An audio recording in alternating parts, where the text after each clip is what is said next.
Pada ganasnya gelombang, ibu meminta keadilan.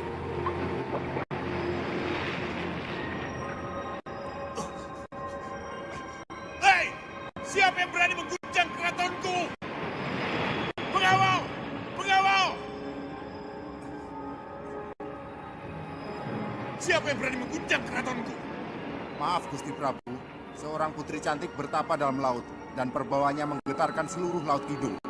Kurang ajar!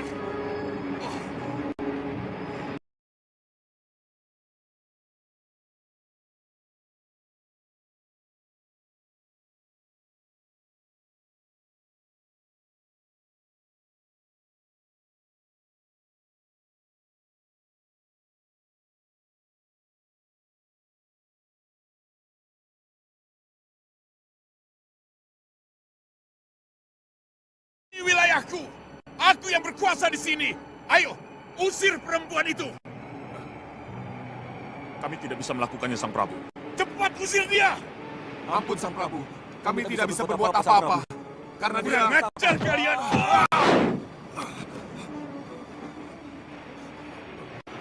Maafkan kami Putri, maafkan kami.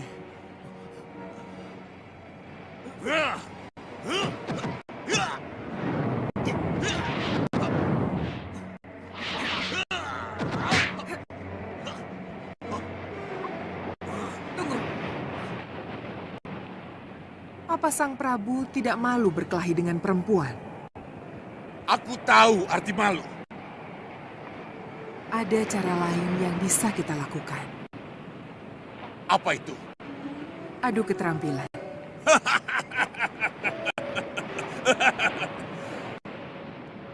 Kamu bisa apa, Cahayu? Seorang wanita cantik tengah bertapa di Laut Kidul, memicu kegemparan di lautan yang anggun itu. Sang Raja Laut Kidul merasa terganggu dan memerintahkan pasukannya untuk menghentikan pertapaan wanita tersebut. Namun, pasukan raja yang bergetar ketakutan enggan melaksanakan perintah, hingga raja sendiri turun tangan dan menyerang salah satu anggotanya. Kejadian ini membangunkan sang wanita, yang kemudian terlibat dalam pertempuran singkat.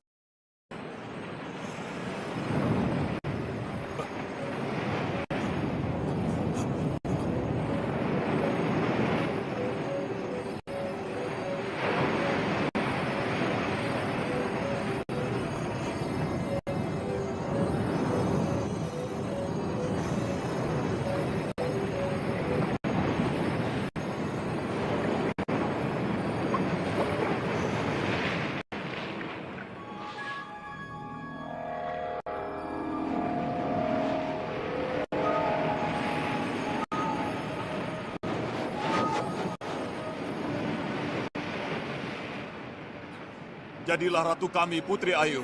Jadilah ratu kami, Putri Ayu. Jadilah ratu kami, Putri Ayu. Jadilah ratu kami, Putri Ayu. Jadilah ratu. Sang wanita menawarkan jalan damai melalui uji keterampilan, bukan pertumpahan darah.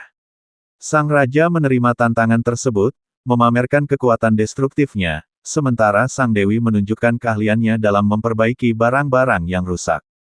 Akhirnya, Sang Dewi diminta untuk menjadi ratu di Laut Kidul.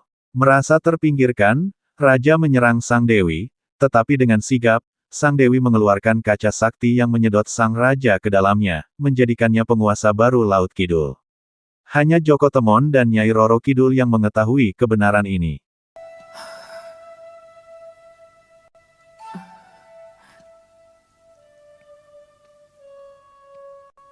Nyi Ratu, ruang pendadahan sudah siap, Nyi Ratu.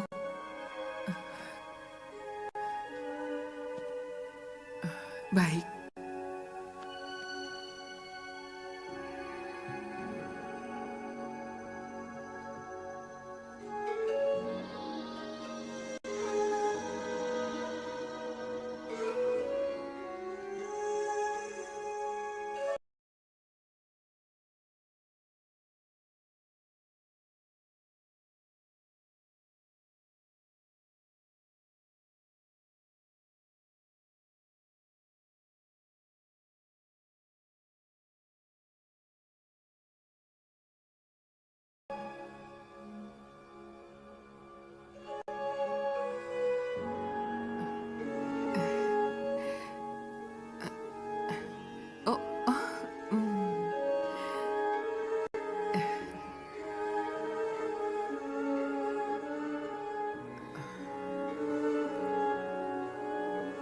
Aku dahwa daging samudra.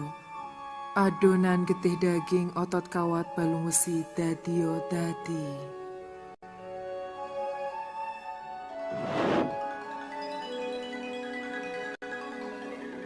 Joko Temon kemudian diletakkan di sebuah lokasi magis, di mana siapapun yang berada di sana akan tumbuh dengan cepat. Dan benar saja, Joko Temon bertransformasi menjadi pemuda tampan dalam waktu singkat, sekitar 10 tahun.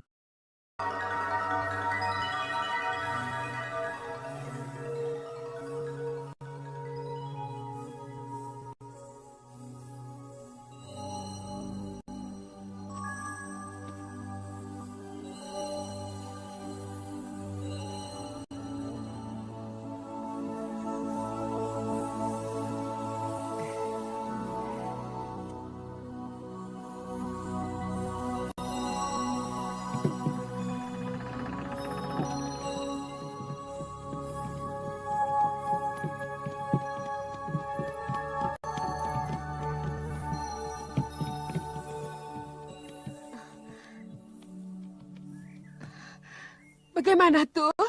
Tidak ada yang tahu. Tapi Juragan Sojo sedang mencarinya. Sudah ditelusuri sampai ke hulu, Tul. Sudah. Tapi tidak ditemukan. Arusnya terlalu deras, Mbok. Duh Gusti. Tolong selamatkan momongan saya. Selamatkan Joko Temon. Yang salah Lodang, Bu. Kalau saja Lodang tidak mengira Wulung Ireng itu Jatayu. Tidak teriak memanggil. Sudah. Maafkan Lodang ya, Bu. Lodang yang salah. Sudah. Lodang belum sempat ngajari Temon dalang, Bu. Belum sempat. Iya, sudah.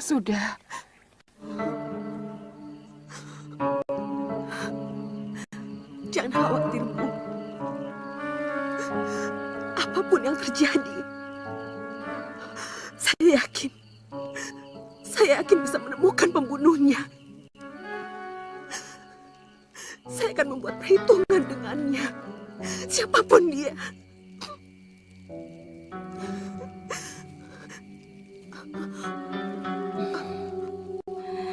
Kamu tadi bilang akan membuat perhitungan dengan siapapun pembunuh ibumu, Ambarwati. Ya. Meskipun dia Kanjeng Tumenggung sendiri.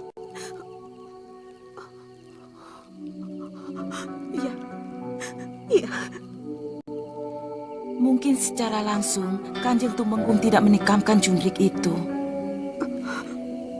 Tapi perlakuan Sang Tumenggunglah yang menyebabkan Dinda Galuh Centini nekat bertindak mengambil jalan pintas. Ibu tidak bunuh diri.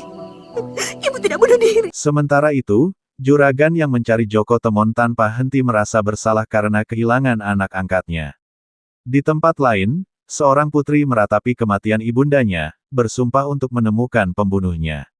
Seorang selir raja kemudian menghasut putri itu, menuduh bahwa ibunya bunuh diri karena Cokro Nanggolo lebih fokus pada Dewi Ayu Sekarsari. Terpengaruh oleh hasutan selir, putri itu sepakat untuk membunuh Permaisuri dengan bantuan sang selir. Dari Joko Lodang saat dia dalam keadaan hamil muda, mengandung kamu, Ambarwati. Tidak. Saya harap cerita ini tidak benar. Sayangnya cerita itu benar, anakku. Aku ikut prihatin. Sudah saatnya aku membuka kenyataan ini. Apakah Nanda Roro tidak pernah menyadari kenapa Kanjeng Tumenggung kurang perhatian padamu? Karena memang kamu bukan anak kandungnya. Tidak mungkin. Merasa anaknya kurang diperhatikan, diabaikan dan tidak disayang oleh Kanjeng Tumenggung, membuat Galuh Centini ibumu merasa tertekan dan menderita. Tidak. Dan keadaan Joko Lodang yang menjadi kurang waras karena dianiaya, kehilangan istri dan calon anak, menyebabkan Galuh Centini makin tertekan. Ambarwati, tumpukan persoalan itulah yang akhirnya membuat ibumu menjadi kehilangan arah, sering menangis sendiri, dan akhirnya bunuh diri.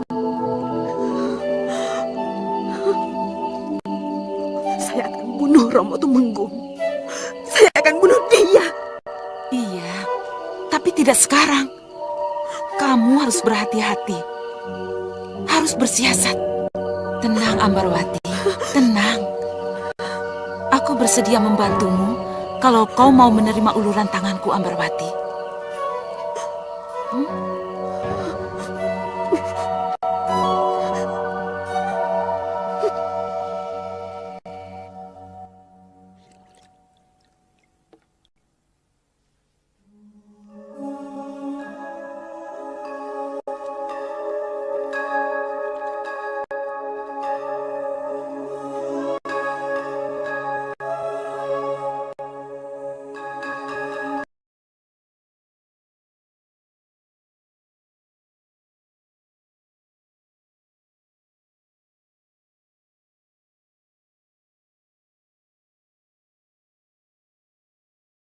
Aku dudun dadah bayi, nanging dadah wadaking Sin berpindah ke Ratu Kidul, yang membesarkan Joko Temon yang kini bernama Bayu Samudra.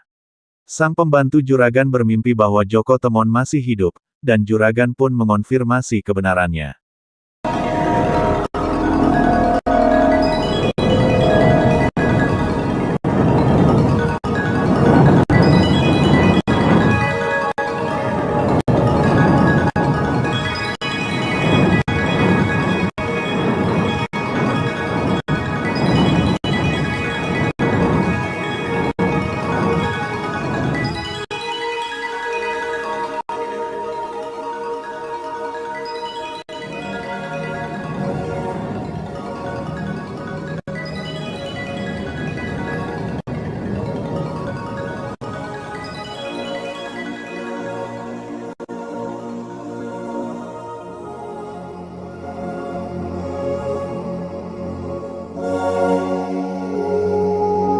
Anakku Joko Temon, kini kau kuberi nama Bayu Samudro. Bayu Samudro.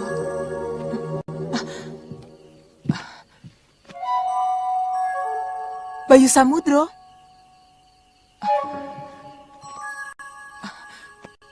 Bayu Samudro. Tul. Tul, bangun Tul. Ada apa sih, Mbok? Joko Temon masih hidup. Masih hidup. Masih hidup? Di mana dia, Mbok? Sekarang sudah besar. Joko Temon sekarang sudah besar, namanya diganti. Si Mbok ini ngimpi apa? Saya dengar sendiri. Suaranya sampai bergetar. Joko Temon sekarang namanya Bayu Samudro. Iya, Bayu Samudro. Ngigo kamu, Mbok. Ngigo. Pentul. Malah Iya, Tul. tidur. Apa yang dikatakan Mbok Supo betul. Lodang tadi juga bermimpi. Joko Temon berganti nama. Betul kan? Namanya Bayu Samudro. Ia telah menjadi seorang lelaki dewasa yang gagah. Betul. Aduh. Berani sumpah. Bayu Samudro.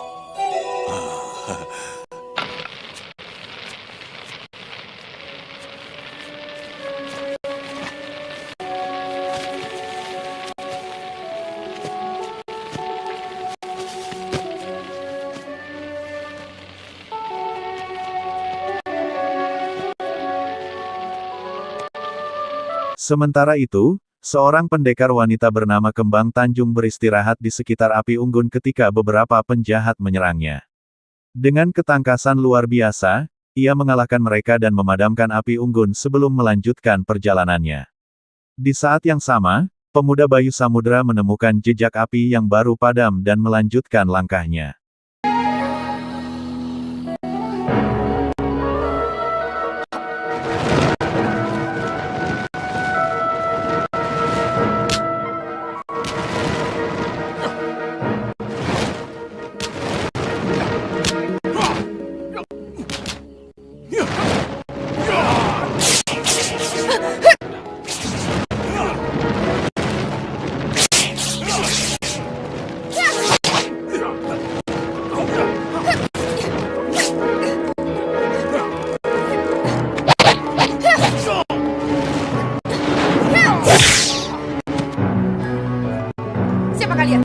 Menyerah dan ikut aku.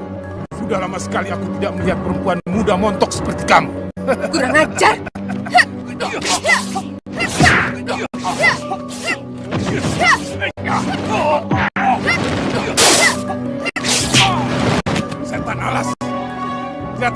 sendiri yang harus turun tangan.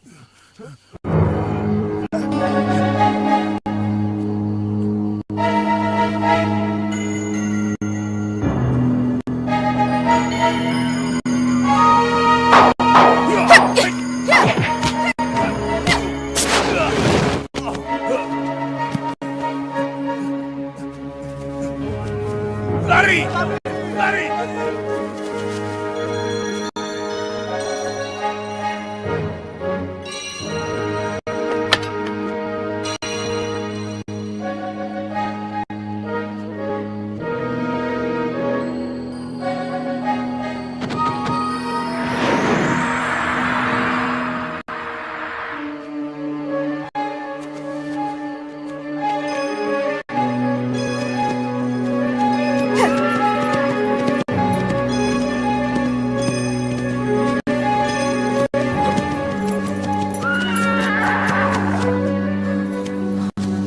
Di mana sumber cahaya tadi? Kenapa tiba-tiba menghilang?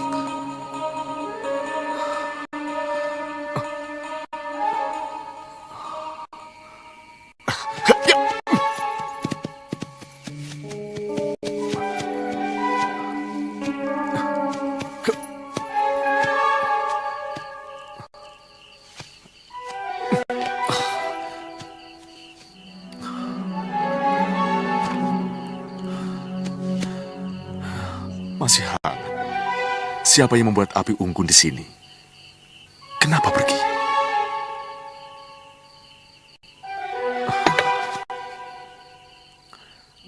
Kelihatannya telah terjadi perkelahian di sini.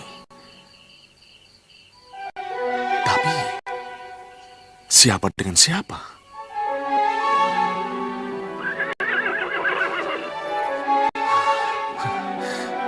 Ya. Kita memang harus segera meninggalkan tempat ini. Ayo.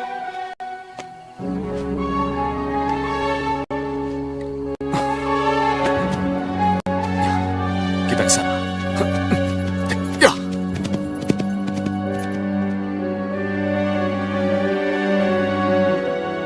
Sin berpindah lagi ke Tumenggung yang terbangun karena mendengar langkah kaki di atap istananya. Ia mendapati beberapa penjahat merongrong di sana. Dalam pertarungan sengit meskipun dalam keadaan lemah, Tumenggung berhasil mengalahkan mereka. Di tempat lain, seorang bertopeng berusaha membunuh Dewi Ayu Sekarsari, tetapi Nyai Birah muncul tepat waktu untuk melawan dan mengalahkannya. Tumenggung kemudian melihat kondisi istrinya dan segera bergegas meninggalkan tempat itu, membawa harapan lagi ke Tumenggung yang terbangun karena mendengar langkah kaki di atap istananya. Ia mendapati beberapa penjahat merongrong di sana. Dalam pertarungan sengit meskipun dalam keadaan lemah, Tumenggung berhasil mengalahkan mereka. Di tempat lain, seorang bertopeng berusaha membunuh Dewi Ayu Sekarsari, tetapi Nyai Birah muncul tepat waktu untuk melawan dan mengalahkannya. Tumenggung kemudian melihat kondisi istrinya dan segera bergegas meninggalkan tempat itu, membawa harapan dan rasa tanggung jawab yang besar.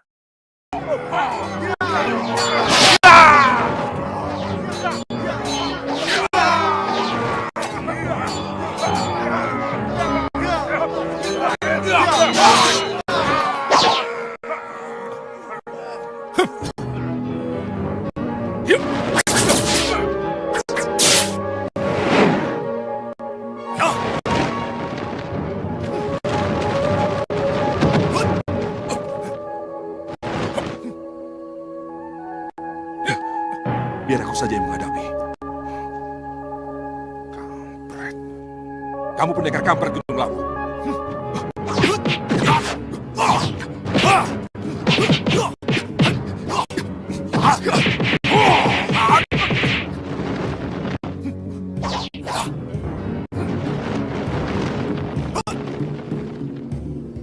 Ayo.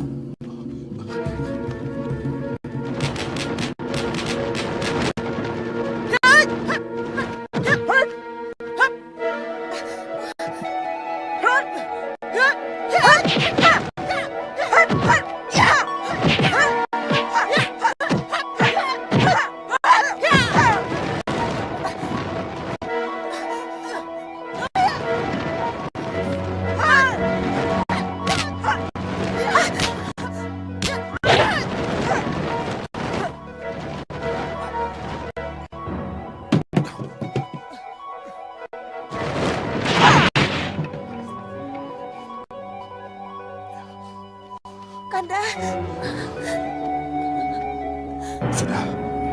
Bayi sudah terlewati. Kamu terluka?